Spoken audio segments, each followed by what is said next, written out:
Sir Jim Ratcliffe breaks silence on ERIK Ten Hag decision as he laments Uefa's decision on Jean-Clair Todibo transfer decision. Manchester United's part owner, Sir Jim Ratcliffe, has spoken out on the future of the Premier League and also the club's inability to sign Jean-Clair Todibo from Nice due to Ineos also owing the French side. The British billionaire came out on top to buy the club in December 2023 after months of bidding. His Ineos company has already appointed a wholly different background team and made plans to invest in the training ground and set up a task force to improve the stadium. Speaking to Bloomberg, Ratcliffe warned that the Premier League is facing a tough future. "We've got more accountants than we've got sporting people at Manchester United. If you're not careful, the Premier League is going to finish up spending more time in court than it is thinking about what's good for the league," he said. Ratcliffe also launched an attack on parliamentarians' idea to launch a football regulator. The Labour Party in the United Kingdom, who are predicted to win the election in July this year and form the next government, this week backed plans to push forward a football governance bill. The legislation would set up checks and balances on how clubs are managed and would supposedly aim to protect their financial stability. Speaking on the proposal, Ratcliffe outlined his opposition by stating,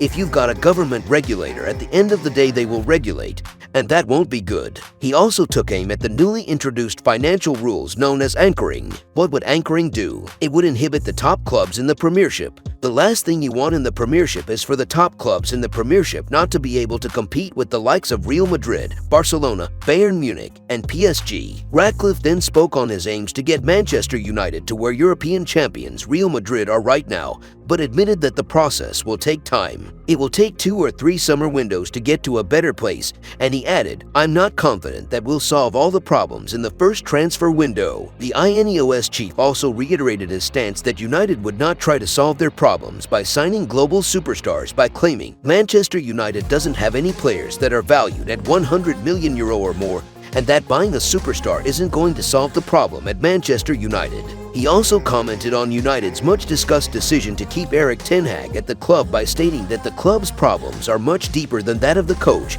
and that the new owners are plotting to fix the wider structure. The coach isn't the central issue at Manchester United. It's a sports club. It needs to be competitive. It needs a degree of intensity, but with a supportive side to it because you are dealing with players who are relatively young. It hasn't had that type of environment historically. The billionaire also spoke out on yesterday's news that United are effectively banned from purchasing Nice's Jean-Clair Todibo due to Ineos involvement in both clubs. "They've said we can sell him to another Premiership club, but we can't sell to Manchester United," Ratcliffe said. "But that's not fair on the player, and I don't see what that achieves." Finally, the 71-year-old spoke of the economic potential of the side and spoke glowingly about the club's world-famous reputation. "Everybody in the world knows of Manchester because of Manchester United. It is like Coca-Cola, isn't it? Everybody knows it. I'm not sure I know why, but it's a fact." If you enjoyed the video, make sure to smash the like button and make sure to subscribe to Man United Hub to get all the latest updates.